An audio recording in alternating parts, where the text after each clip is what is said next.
Bonjour, nous sommes le vendredi 24 juin, il est 11 h en France et vous regardez l'Extra Club Live sur la résilience des territoires. Dans un instant, vous saurez ce qu'on entend par cette expression un peu bizarre de la résilience des territoires, car cela vous sera expliqué par notre spécialiste Benoît Thévard. Pensez dès maintenant à toutes les questions que vous souhaitez lui poser sur le sujet, car c'est tout l'intérêt de ce format. Plutôt qu'une longue introduction, nous avons décidé de commencer cet Extra Club Live par quelques images, car vous allez voir qu'elles sont très représentatives de la vulnérabilité que peut connaître un territoire en moins de 3 semaines. Bienvenue à tous, on attendait un reflux, on espérait une accalmie, on est donc très loin du compte. Regardez, voici le visage méconnaissable qu'offre aujourd'hui une grande partie du centre et de la région parisienne.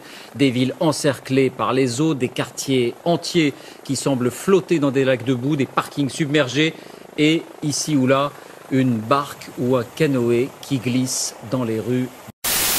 La pénurie, elle se fait déjà sentir pour de nombreux Français, avec plus de la moitié des raffineries qui sont bloquées. Ça justifie des mesures drastiques comme le rationnement dans l'Ouest, où on ne peut acheter que 20 à 30 litres pour les voitures et 40 à 150 litres pour les poids lourds. Et puis on interdit même dans le Nord de stocker du carburant dans des bidons. Mais je vous rassure tout de suite, non, on n'est pas en situation de pénurie critique. Plusieurs journées de mobilisation n'y ont rien fait. Les cheminots demandent la modification du projet de réorganisation du travail qui doit entrer en vigueur à la SNCF en juillet prochain. Mais les négociations n'avancent pas. L'euro, dont la SNCF est le transporteur officiel, apparaît alors comme un moyen de pression efficace. Plusieurs préavis de grève ont d'ores et déjà été déposés. Autre entreprise dans la tourmente, Air France. Les pilotes s'opposent aux mesures de réduction des coûts annoncées par la compagnie et s'inquiètent de la stratégie de développement suivie par. Autre mode d'action. À Saint-Nazaire, des opposants à la loi travail ont provoqué une gigantesque coupure de courant, privant 125 000 foyers d'électricité.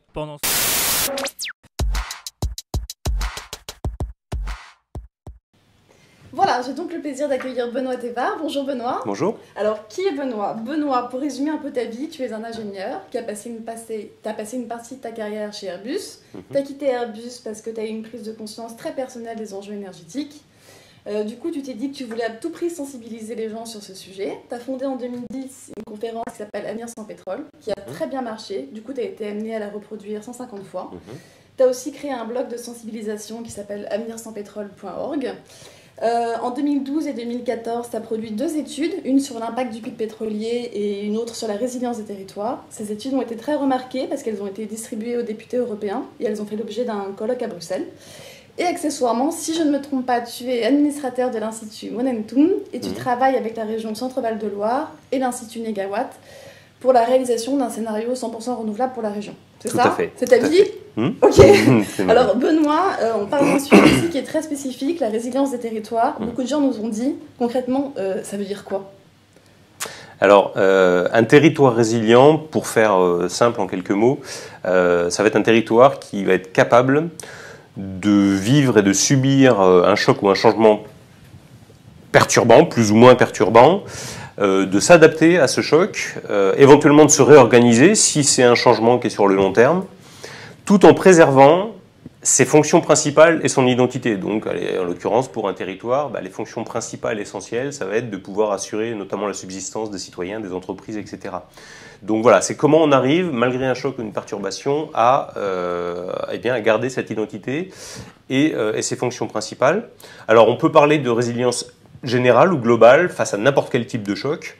Ou alors, on peut parler de résilience spécifique, où là, par exemple, on peut dire, moi, par exemple, j'habite en bord de Loire, donc, résilience de la ville d'Orléans aux inondations, par exemple. Donc, on sait que c'est un peu d'actualité.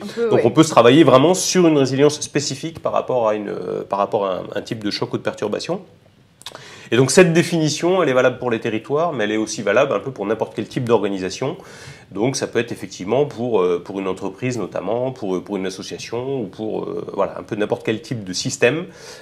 C'est sa capacité à subir un choc et à préserver ses fonctions principales et son identité. Ok, alors pardon pour nos amis qui nous regardent en dehors de la France, mais là on va prendre une question un peu française. Si on se place sur notre territoire, la France, est-ce que la France est un territoire résilient?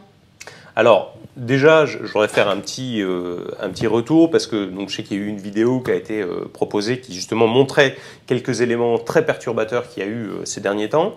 Donc là, on est dans des choses assez ponctuelles.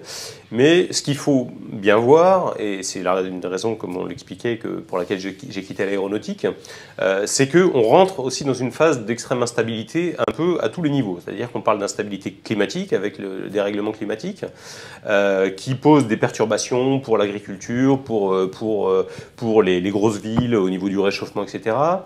On a des problématiques au niveau de l'énergie. Aujourd'hui, on a des instabilités énormes en termes de prix. Donc pour les entreprises et les territoires, c'est extrêmement compliqué d'y voir clair. On a des instabilités, bien sûr, géopolitiques. Et donc, en fait, on se rend compte qu'on est dans une phase globale assez perturbée qui contraste un petit peu avec un peu le siècle passé où on avait, après la Seconde Guerre mondiale, une espèce de période comme ça où l'objectif c'était de reconstruire l'Europe, donc c'était assez stable. Donc il faut bien replacer ça dans un contexte aussi de perturbations qui vont devenir un petit peu la règle et la norme. Et donc voilà, donc par rapport à ça, justement, alors la France, est-ce qu'elle est résiliente ou pas? On peut, alors ça va dépendre de quel point de vue on se place. Typiquement, du point de vue énergétique, on peut dire que la France n'est pas du tout résiliente, parce que en fait, on a aujourd'hui, par exemple, on importe notre pétrole à hauteur de 98%, alors que le pétrole c'est 96% de nos moyens de transport. Donc on va dire que tout le transport, qui est le système sanguin de l'économie, dépend d'une énergie qu'on n'a absolument pas sur notre territoire et qui globalement est produite dans des pays où on sait que c'est plutôt instable. Bon. Donc en fait, sur ce type de choses, on n'est pas résilient. Par exemple, au niveau nucléaire, c'est pareil. L'électricité, c'est 75% du nucléaire, alors que les centrales nucléaires, c'est des très grosses unités qui sont potentiellement vulnérables, etc. Donc voilà. Donc pour certaines choses, on n'est pas résilient. Par contre, on peut dire on est autonome quasiment en alimentation. Donc on a un système agricole qui fait que globalement on arrive à produire à l'échelle de la France assez d'alimentation pour tout le monde. Donc on n'est pas forcément... Donc bien sûr il y a des flux, mais s'il n'y avait plus de flux, on devrait pouvoir subvenir à nos besoins en termes d'alimentation. Donc ça dépend de où on se place. Alors après, au niveau régional, on peut avoir des spécificités qui vont faire que telle région va être plus ou moins résiliente aussi en fonction de certaines caractéristiques. Donc, par exemple, on a pu voir dans l'histoire que des régions comme où il y avait des bassins miniers industriels qui se sont effondrés littéralement à partir des années 70, comme Saint-Étienne par exemple, où on a atteint plus de 12-13% de chômage parce que justement l'industrie s'est effondrée. Eh bien, on a d'autres régions en France qui sont dans ce même cas aujourd'hui, comme par exemple le Grand Sud-Ouest avec Midi-Pyrénées-Aquitaine, où on a à peu près un emploi sur 10 qui dépend hors secteur agricole, qui dépend de l'industrie aéronautique et spatiale. Donc là, on se dit, qu'est-ce qui se passe le jour où on arrête de vendre des avions dans cette région-là? Est-ce que c'est un effondrement? Quel est le risque? Donc là, on a un problème potentiellement de résilience par un manque de diversité. On a aussi, pour prendre un autre exemple, au niveau de l'agriculture, toute la région Île-de-France, avec la région centre et un petit peu Bourgogne, qui fait quasiment que des céréales. 70% des surfaces agricoles, c'est consacré à la culture de céréales. Avec le cours des matières premières, parce que tout ça, c'est coté en bourse, on se rend compte qu'on peut avoir vraiment... Aujourd'hui, avec le cours très bas des matières premières, eh bien, on a énormément d'agriculteurs qui sont en difficulté. Et puis, on a aussi la ville de Paris, par rapport à l'alimentation. On sait que tout dépend de Rungis, c'est qu'il y a 3 jours d'autonomie alimentaire. Donc là aussi, on se dit, est-ce que... Ok, donc aujourd'hui, ça marche, mais est-ce que c'est résilient? Ça, c'est une autre question. Donc on a extrêmement de thèmes possibles et de facteurs pour lesquels on peut dire oui, c'est plutôt résilient, ou d'autres ouais, mais pour certains autres en fait on se rend compte qu'on peut risquer vraiment des situations dramatiques si on n'anticipe pas plus que ça. Ouais, c'est très disparate selon les régions en fait. Exactement. Ce que tu dis. Exactement. Mais alors ce qu'on comprend pas, c'est que quelque part ce que tu dis, pardon, c'est pas nouveau, c'est-à-dire qu'on sait bien que le Midi-Pyrénées dépend vachement d'Airbus, on le découvre pas aujourd'hui. Pourquoi on n'anticipe pas tout ça en fait? Alors, il y a une particularité par rapport aux critères, par rapport à la notion de résilience, en fait. C'est que, on va dire que pour faire très bref, c'est quelque chose qui coûte cher. Faire de la résilience, ça coûte cher. On a plutôt eu tendance, dans la logique de mondialisation, à essayer de réduire les coûts autant que possible pour être compétitif. Et globalement, réduire les coûts, ça va supposer tout optimiser et uniformiser autant que possible, réduire les stocks, etc. Et donc, globalement, tout ça, ça conduit à une diminution de la résilience. Donc, c'est par ce simple fait de la nécessité d'être compétitif que eh bien, on en est venu à réduire petit à petit pour eh bien, augmenter la performance sur des territoires, donc faire de la spécialisation. Donc on rassemble toutes les activités aéronautiques dans un même territoire parce que c'est là qu'il y a toutes les compétences qui sont réunies. Un territoire est plus adapté à telle production agricole, donc on va tous faire la même chose à cet endroit-là. Et donc tout ça, ça conduit effectivement à diminuer la résilience. Alors pourquoi? Parce que déjà le premier des critères de la résilience, c'est d'avoir un degré le plus élevé possible de diversité.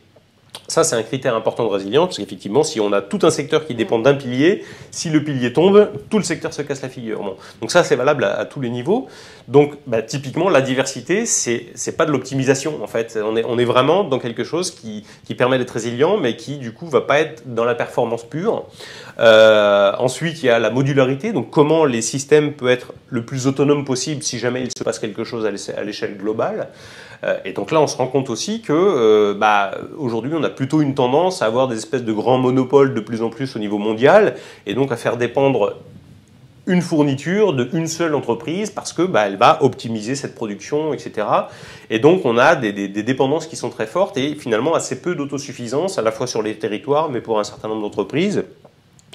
On a la notion de réserve aussi. Là, les réserves, ça coûte extrêmement cher. On voit bien qu'aujourd'hui, par exemple, en France, on a des réserves pétrolières, des réserves stratégiques. On en a parlé un petit peu dans la vidéo. Ces problèmes de pénurie, donc depuis le choc pétrolier de 1973, ont été mis en place de manière obligatoire par l'Agence internationale de l'énergie, des stocks stratégiques pétroliers. Donc on a 3 mois de stock de la consommation intérieure du pays qui sont là à notre disposition.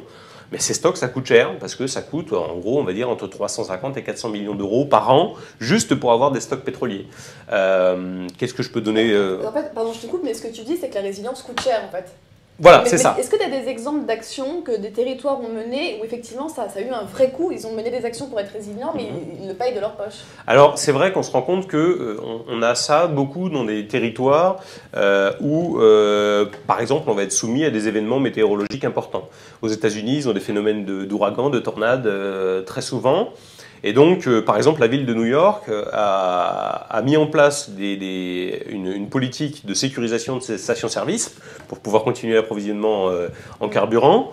Et donc, ça veut dire que il faut de l'électricité pour pouvoir servir du pétrole. Et donc, ils ont équipé à peu près 1000 stations-service de groupes électrogènes de sécurité. Donc ça a coûté 25 millions d'euros. En fait, ça a coûté 25 millions de dollars, 25 millions de dollars pour le territoire de la ville de New York pour sécuriser son approvisionnement. Donc ça, c'est un coût. Et si on ne considère pas cette question de la résilience et du fait qu'il puisse y avoir une coupure de courant, c'est 25 millions de dollars qui sont économisés. Donc c'est un coût qu'on décide de mettre en place. Donc au moment où on le met en place, on se dit c'est une dépense, est-ce qu'on en a vraiment besoin? Et c'est vraiment le jour où les problèmes arrivent que là on se dit on a bien fait finalement de faire cette dépense-là. Mais pour le coup, on est clairement juste, il y a cette nécessité d'anticipation qui est très importante. Un autre exemple, plus proche de nous qui est en Allemagne, c'est celui de l'eau potable. Pour un territoire, le fait de sécuriser son approvisionnement en eau potable, c'est essentiel. Et donc, c'est la ville de Munich qui s'est rendu compte que l'agriculture intensive polluait ses sources d'approvisionnement en eau. Ils se sont dit, il faut qu'on fasse quelque chose. Et donc, ils ont dit aux agriculteurs du territoire, nous, on va vous sécuriser votre salaire, votre revenu annuel, mais à condition que vous vous engagiez à passer en agriculture biologique. Donc ça a coûté quelque chose comme 830 millions d'euros, quelque chose comme ça, pour justement s'assurer qu'ils allaient assurer non, 830 000 euros, pardon, pas 830 millions. Ça, c'était cher, ouais. Ouais, c'est ça, 830 000 euros, pour justement garantir le revenu des agriculteurs. Donc c'était un coût qu'ils mettaient en place pour sécuriser leur approvisionnement en eau potable et qu'ils soient sûrs de ne pas être obligés de faire venir des bouteilles en quantité de tel ou tel territoire. Donc voilà, ça c'est des exemples où à un moment donné on se dit on fait une dépense parce qu'on se rend compte que là on a un risque pour notre population ou pour notre activité, etc. Alors toi, je sais que tu n'es pas un stratège d'entreprise, tu es vraiment un spécialiste de la résilience des territoires, mais là, quand on t'écoute, on se dit, mon Dieu, c'est un sujet très vaste, un territoire résilient, ça dépend du pétrole, de là où il est situé, de la météo, des flux, des routes, de la SNCF, etc. etc. Toi, comment tu pourrais faire le lien entre entreprise et territoire en fait? C'est quoi le lien qui les unit par rapport à ce sujet? Parce que c'est quand même une vraie question là pour les dirigeants qui nous regardent. Bien sûr. En fait, on voit bien qu'aujourd'hui, il y a de plus en plus plus de liens entre l'entreprise privée et le territoire, parce que on va dire que les collectivités locales délèguent de plus en plus des activités essentielles et vitales pour les territoires à des entreprises privées, pour l'approvisionnement en eau, l'approvisionnement en électricité, etc. Et donc, aujourd'hui, on a une interdépendance qui se crée, c'est-à-dire qu'on se rend compte que les entreprises ont besoin du territoire et de sa résilience pour pouvoir continuer à fonctionner. Et de la même manière, eh bien, les territoires ont besoin que ces entreprises soient résilientes pour pouvoir justement continuer à approvisionner les populations locales. Donc on a une interdépendance qui est très forte entre les deux et dont il faut tenir compte. C'est-à-dire qu'effectivement, on peut simplement parler de la résilience d'une entreprise en tant que telle, mais en l'occurrence, si le territoire qui fournit l'électricité ou le pétrole, etc., à l'entreprise, lui n'est pas résilient, on se rend compte que l'entreprise aura beau avoir réfléchi en interne, ça ne va pas suffire non plus. Donc il faut penser vraiment tout ça comme un écosystème en fait, extrêmement interconnecté, et donc c'est ça qui fait le lien justement entre l'entreprise privée et le territoire. Alors en même temps, ce que tu dis, ça va un peu à l'encontre de ce que nous on prône à la PERL, mais c'est ça qui est intéressant, c'est cette confrontation. C'est que nous on dit beaucoup à nos dirigeants, oui, il faut être dans le flux tendu, il faut être dans des démarches lignes, il faut lutter contre les gaspillages, pour assurer bien sûr la performance économique, mais la pérennité de l'entreprise. Et en fait, toi, si on t'écoute, est-ce qu'un dirigeant devrait se dire, il faut que j'ai des réserves, il faut que j'ai quand même quelques stocks au cas où, il faut que j'ai ceci ou cela. Et du coup, là, comment on fait le lien entre ces deux sujets, en fait? Alors, en fait, la résilience ne doit pas forcément être perçue comme un objectif en tant que tel, comme une espèce d'idéal à viser. Simplement, c'est une question d'équilibre. C'est-à-dire que ce qui a été constaté par un certain nombre, notamment d'écologues, qui ont observé les écosystèmes dans la nature, simplement voir qu'est-ce qui faisait qu'un système était plus durable qu'un autre, ils se sont rendus compte que ce n'était pas forcément le plus résilient qui était le plus durable, et ce n'était pas non plus le plus performant qui était le plus durable ou le plus efficient. Mais c'était finalement un équilibre entre les deux. C'est-à-dire qu'à un moment donné, quand on est capable à la fois d'assurer un minimum de performance, c'est-à-dire qu'effectivement, oui, pourquoi pas des regroupements d'entreprises ou des choses comme ça, mais en même temps, penser à la résilience et se dire, ok, on a un minimum de diversité dans nos approvisionnements, dans nos débouchés aussi en termes de clients, etc. Voilà, effectivement, pour un territoire, l'approvisionnement en eau, typiquement, si c'est une pompe qui est alimentée électriquement, est-ce qu'on a un groupe électrogène? Est-ce qu'on a un deuxième groupe électrogène?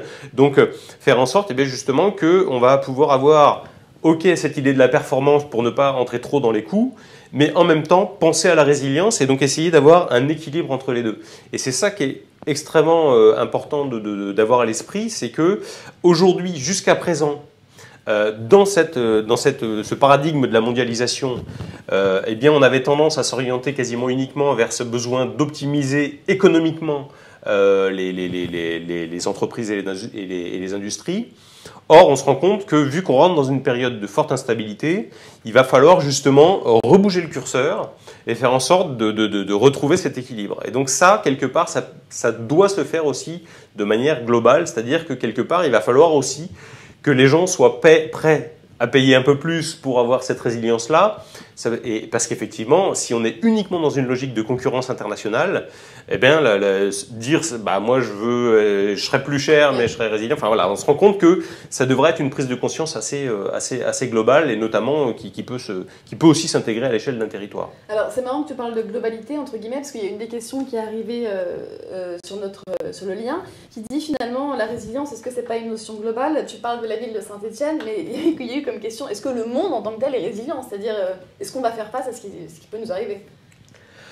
Vaste question, allez, c'est ça. Alors en fait, dans la notion de résilience, il y a vraiment une question d'échelle qui est extrêmement importante. C'est-à-dire qu'effectivement, et puis ça dépend de quoi. Est-ce que le monde est résilient? Ça veut dire quoi le monde en fait? Est-ce qu'on parle de la population humaine? Ouais, la planète, le business, Est-ce que c'est la planète Terre avec sa biodiversité? Le monde, il faudrait le définir un petit peu mieux. Aujourd'hui, par exemple, un certain nombre de scientifiques, avec le réchauffement climatique, disent que l'humanité n'est pas tellement en bonne voie.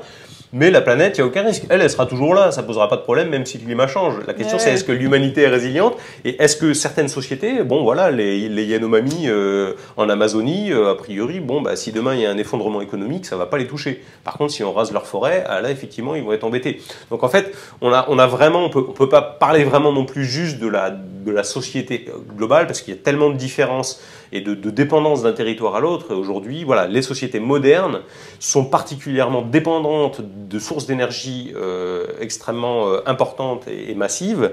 Et je pense que c'est en tout cas une des sources de vulnérabilité les plus importantes.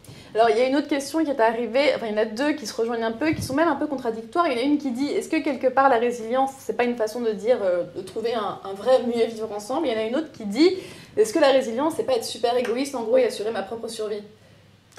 Alors tout dépend justement, là encore, du niveau d'échelle. La question de l'égoïsme, c'est en effet à un moment donné, quand on travaille, par exemple, voilà, moi à l'échelle personnelle et familiale, je veux travailler la résilience de ma famille. Donc je vais diminuer mes besoins énergétiques, je vais m'installer un capteur solaire qui n'est pas branché sur l'électricité pour m'assurer mon eau chaude, etc. Donc là, je suis purement dans la démarche personnelle.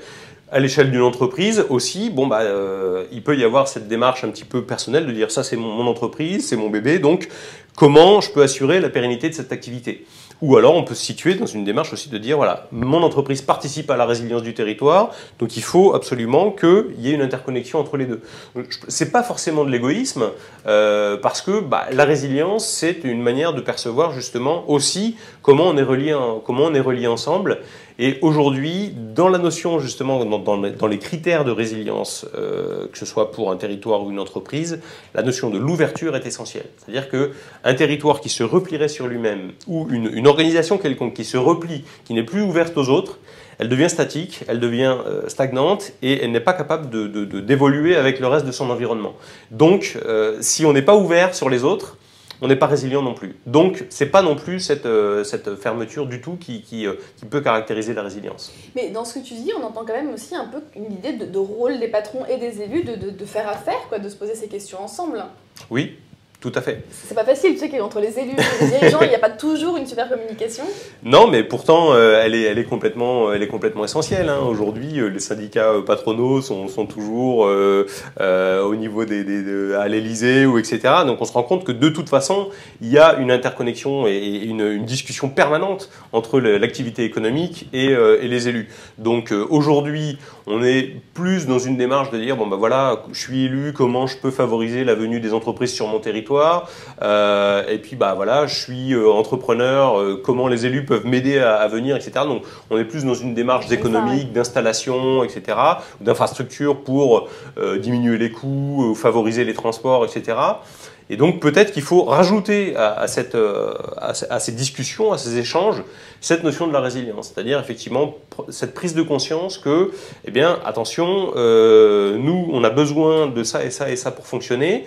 C'est vital. Si ça, vous ne pouvez plus nous approvisionner pendant 3 jours, mon activité s'arrête et c'est tant de chômeurs, etc. Donc il y a besoin de sécuriser absolument ces approvisionnements. Donc comment on peut faire ensemble, comment on peut travailler ensemble pour que ça fonctionne. Donc ça ne veut pas dire qu'il faut recommencer à discuter, parce que la discussion est là, mais il faut peut-être rajouter un chapitre en plus à la discussion. Une belle façon de parler ensemble. Tout à fait.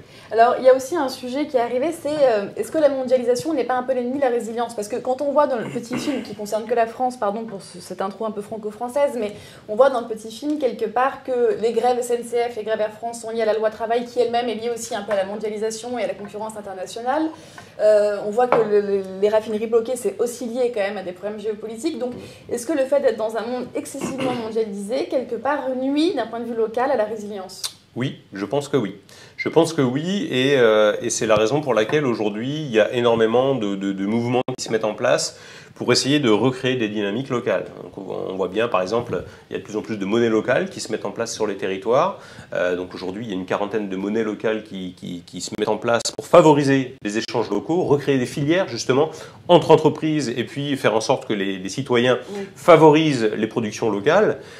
Et donc on se rend compte qu'aujourd'hui, on a cette mondialisation qui vient nuire, qui crée des phénomènes de spécialisation régionale et qui bien sûr nuit à la résilience locale, parce qu'elle crée en plus des fractures territoriales, parce qu'il y a dorénavant que les grosses métropoles qui peuvent être dans cette course à la mondialisation.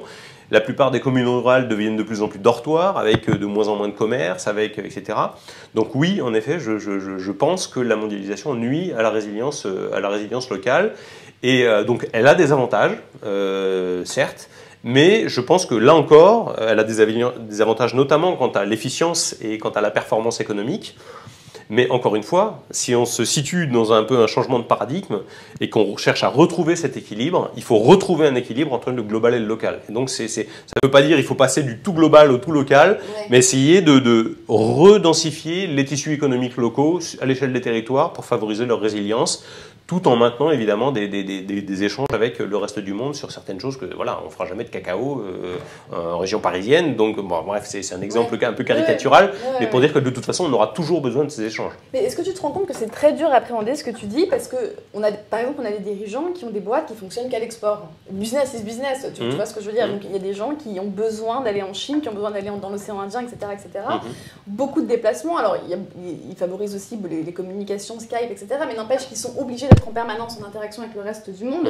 Et en même temps, tu dis que la mondialisation nuit un peu à la résilience. Alors, on fait quoi? Alors, c'est ce que tu dis, c'est un juste milieu, mais c'est dur à appréhender parce que ces gens-là, ils vont faire quoi? Ils vont arrêter de faire du business? Tu vois, c'est compliqué.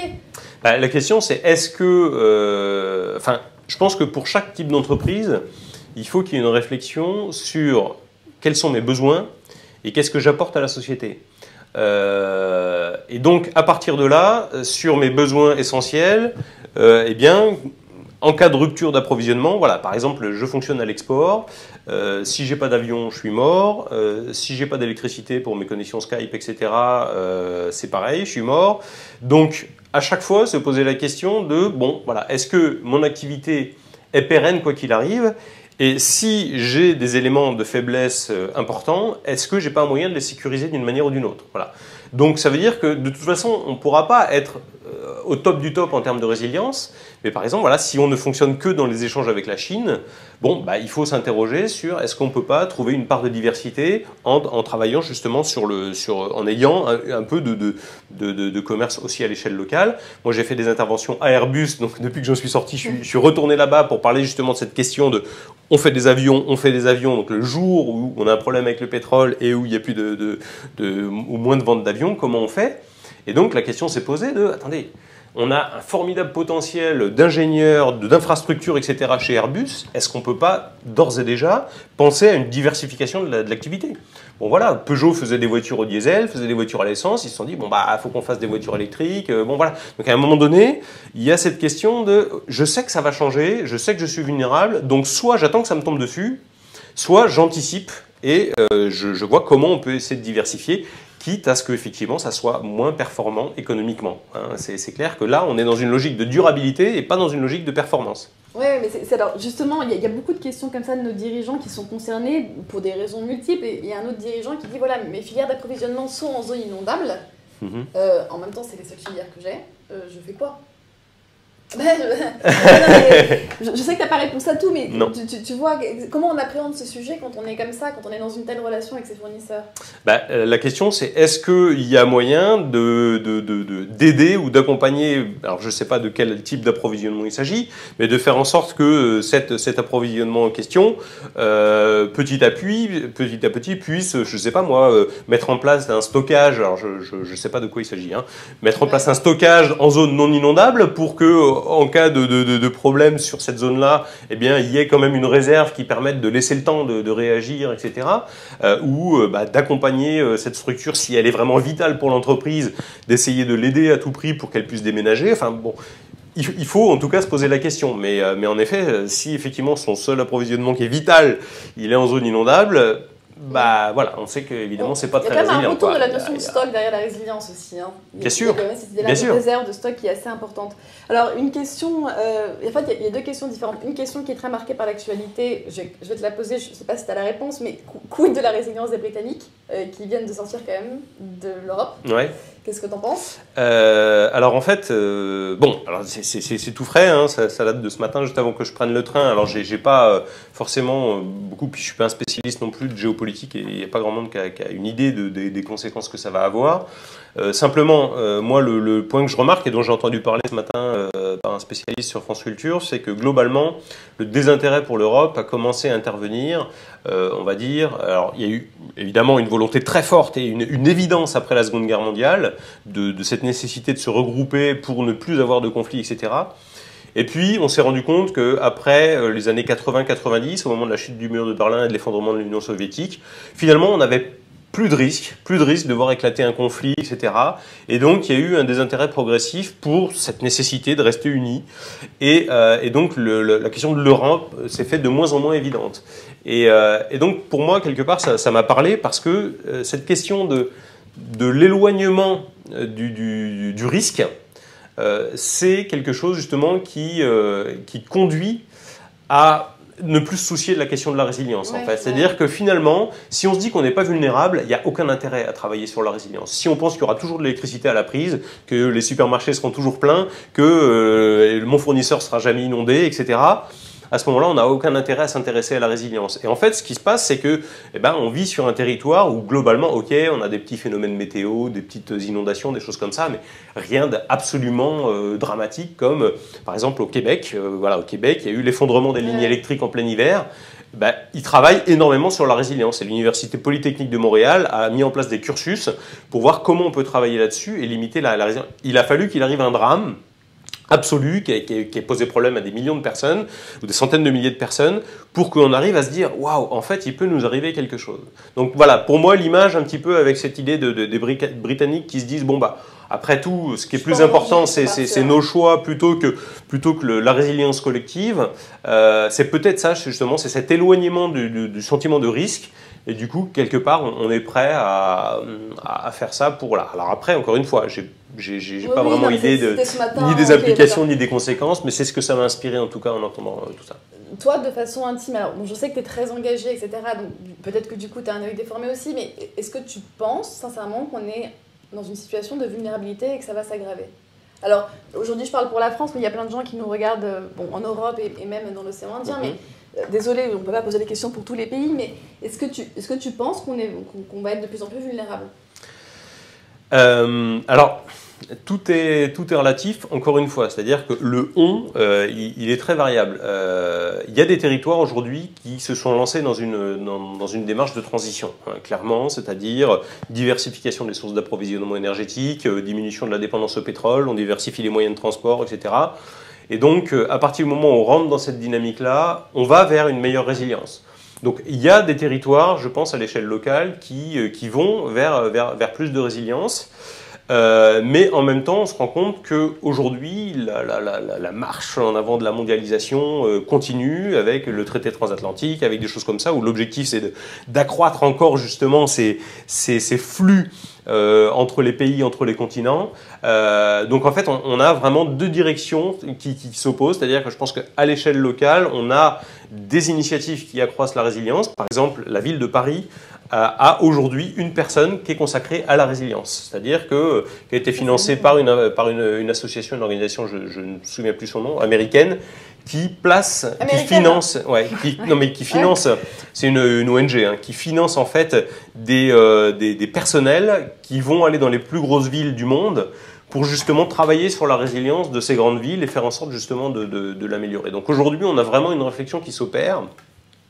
Et donc voilà, puis il y a des territoires où clairement, par exemple par rapport au réchauffement climatique, on se rend compte que ça va être extrêmement compliqué. Ceux qui vont être noyés sous les eaux parce que la montée des océans, etc., j'ai envie de dire, il n'y aura pas grand-chose à faire malheureusement. Donc voilà, on a à la fois des choses qui sont un peu, ou sur lesquelles on est fataliste parce qu'on se dit, de toute façon, les choses sont engagées, donc voilà.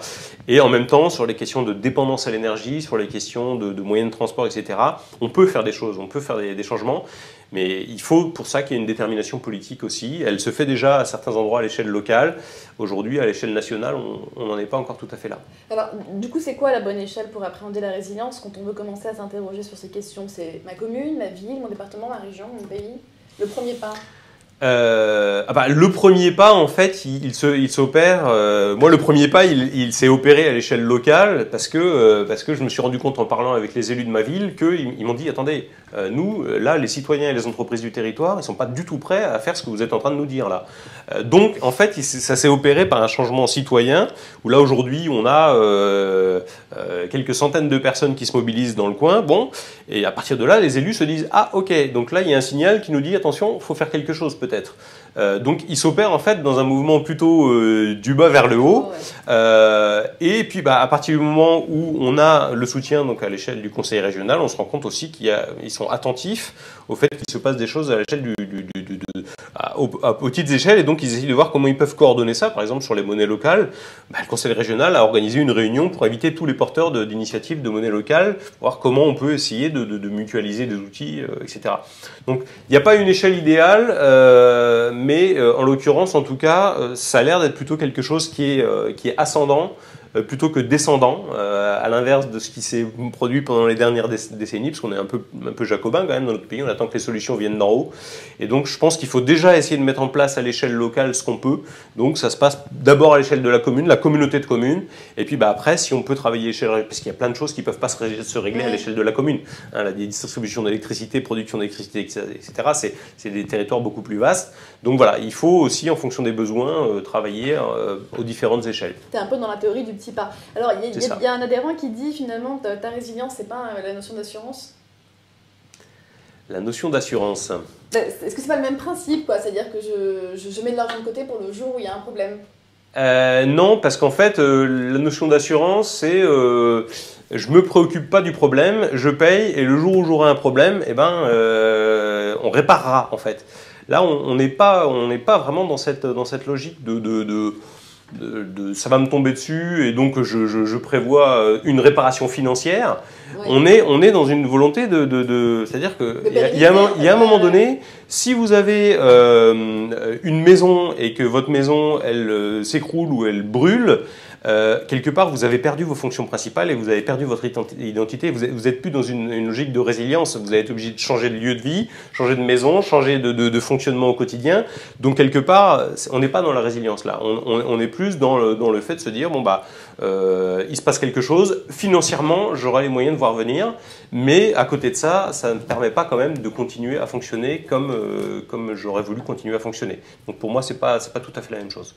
Ok, alors il y a une autre question de dirigeants qui dit que tes orientations sont très proches de la norme ISO 9001, je ne sais pas si ça te parle, qui demande en gros aux dirigeants de mesurer les risques et de faire des choix cohérents. Ça veut quand même dire que du coup la société et les entreprises avancent un peu via cette norme dans ton sujet? Je suis persuadé que de toute façon les entreprises avancent sur ces sujets-là. Par contre, le poids qu'elles mettent entre la prise en compte du risque et l'efficience ou la compétitivité, c'est là où il faut faire la part des choses. Et puis aussi, c'est quel risque, quelle prise en compte du risque. C'est-à-dire qu'aujourd'hui, est-ce que pour un entrepreneur, le fait qu'il existe un pic de production pétrolière au niveau mondial et que de toute façon, on va avoir des problèmes d'approvisionnement dans notre pays qui n'a pas de pétrole, est-ce que c'est quelque chose qui est pris en compte à l'échelle pour un chef d'entreprise? Est-ce qu'on est juste dans la coupure de courant? Ou est-ce qu'on est aussi dans des prises de conscience beaucoup plus importantes sur le changement climatique, sur les révolutions énergétiques, etc. Donc, c'est quel risque on prend en compte et puis quelle importance on accorde à ce risque-là dans notre stratégie, en fait. Alors, question provocante, est-ce que le droit de grève de la fonction publique ne va pas à l'encontre d'une bonne résilience des territoires? Je pense pas, parce qu'en fait, alors typiquement quand on est dans le droit de grève, on est aussi dans, alors ça fait partie des critères de la résilience, c'est-à-dire faire en sorte qu'il y ait une dynamique au sein des territoires et parmi les populations qui soit positive, qui soit porteuse. C'est-à-dire que si vous avez soit des salariés, soit une population qui est complètement amorphe et qui se laisse complètement faire, etc., le jour où il arrive quelque chose, il n'y aura aucune réaction et aucune réactivité possible. C'est uniquement si vous avez un dynamisme, si vous avez un esprit d'innovation, de conquête, etc., que vous allez pouvoir avoir justement une réaction possible et une meilleure capacité de répondre à ces évolutions. Donc ça, c'est évident. Donc pour moi, le fait qu'il y ait un droit de grève et que les gens se rebellent un peu quand ils ne sont pas contents, pour moi, c'est extrêmement sain. Le droit de grève de la fonction publique dans le sens où ils arrêtent le système. C'est ça la question, en gros.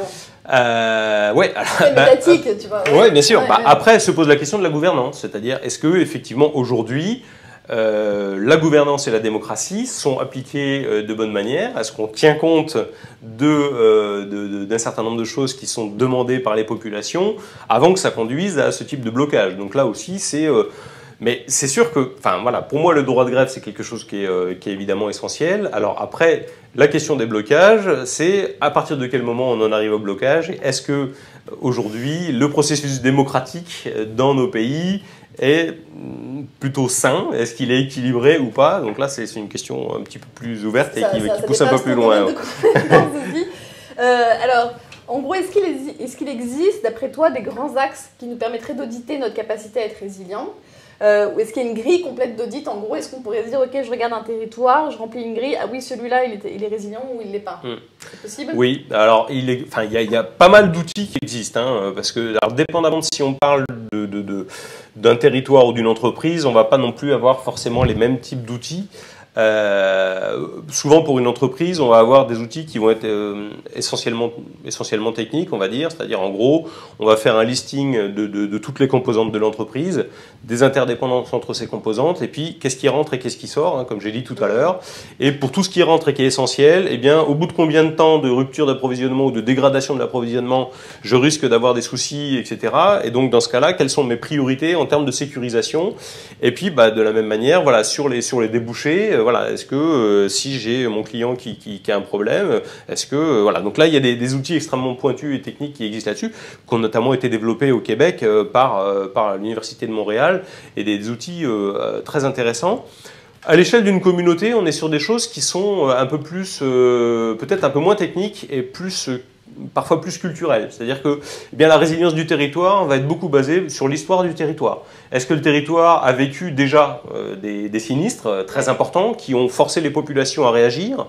Est-ce que il y a une géographie particulièrement rude, par exemple, voilà, si vous êtes en montagne, vous êtes habitué à des climats assez rudes, ou si vous êtes dans des zones très arides, vous êtes habitué à la sécheresse. Bon, et donc voilà, en fonction de la culture, de la géographie, de l'histoire du territoire, vous allez avoir un niveau de résilience qui va être différent. Donc là, vous allez rentrer dans des choses plus conceptuelles et plus qualitatives que quantitatives, en fait. C'est surtout ça. Alors que des fois, pour l'entreprise, on va être plus dans le quantitatif avec des choses qui sont très précises, basées sur l'espace, du temps, etc. Ok.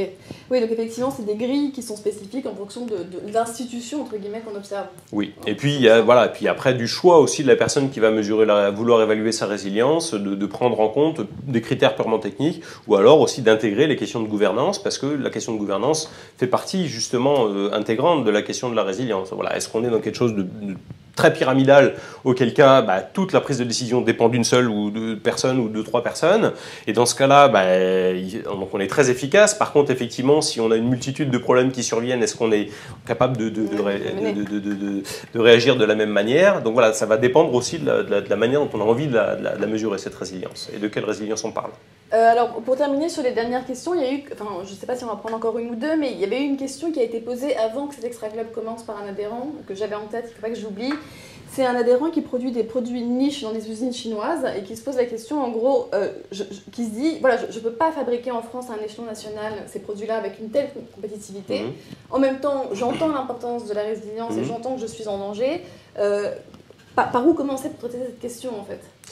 Alors, c'est pour ça que je disais un petit peu tout à l'heure aussi qu'il y avait besoin que ça se fasse aussi à l'échelle de manière un petit peu plus globale, c'est-à-dire que, comme on dit souvent par exemple par rapport aux produits alimentaires, si les gens ne sont pas prêts à payer le prix d'une alimentation saine, équilibrée, de saison, etc., on va continuer, entre guillemets, à faire de la merde, quoi. C'est-à-dire qu'on va continuer à faire des trucs qui vont être bourrés de produits chimiques, à détruire les sols, etc. Bon. Donc là, c'est un petit peu pareil, c'est-à-dire qu'à un moment donné, si on n'a pas une prise de conscience des populations, et si le seul objectif politique, encore une fois, c'est la compétitivité et la croissance, effectivement, j'ai pas de solution pour ce chef d'entreprise, parce il faudra qu'il fasse au moindre coût.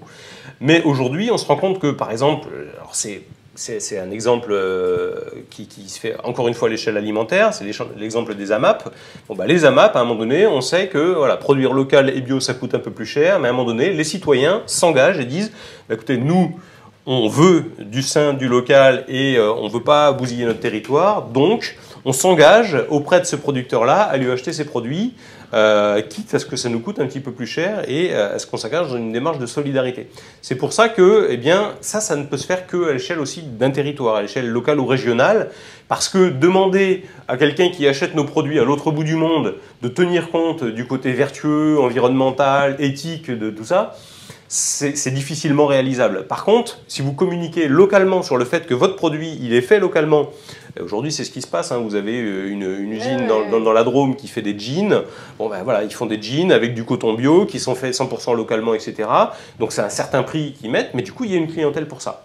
Donc bon, il faut, donc je suis d'accord que c'est pas simple, encore une fois dans la logique de mondialisation et de compétitivité dans laquelle on se trouve, mais je pense que c'est un changement de vision à avoir, il faut bien que ça commence par quelque part, donc voilà, c'est quelle dynamique on a envie de donner à l'économie, quoi. Mais en même temps, c'est plutôt positif, si on change de façon de voir, de paradigme, on peut se dire que tout ça, c'est que des nouvelles opportunités pour Total, Airbus, EDF de se réinventer. En fait, si on change complètement de façon de voir, on peut se dire youpi. Non, bah, voilà, bien sûr, parce qu'effectivement, ça veut dire que si on veut que les territoires soient résilients, ça veut dire que, eh bien, il va falloir sur les territoires se remettre à produire des choses qu'on ne produit plus sur nos territoires. Typiquement, ce chef d'entreprise qui achète en Chine, bon, bah voilà, ça veut dire que clairement, si on a un intérêt à ce que des choses soient reproduites localement, parce que c'est important pour la résilience du territoire et que citoyens et élus en sont d'accord, ça veut dire qu'il y a une activité à prendre sur le territoire. Voilà. Donc si on se met, ben, c'est exactement ça. Mais voilà, c'est rentrer dans une nouvelle logique, quoi. C'est clair.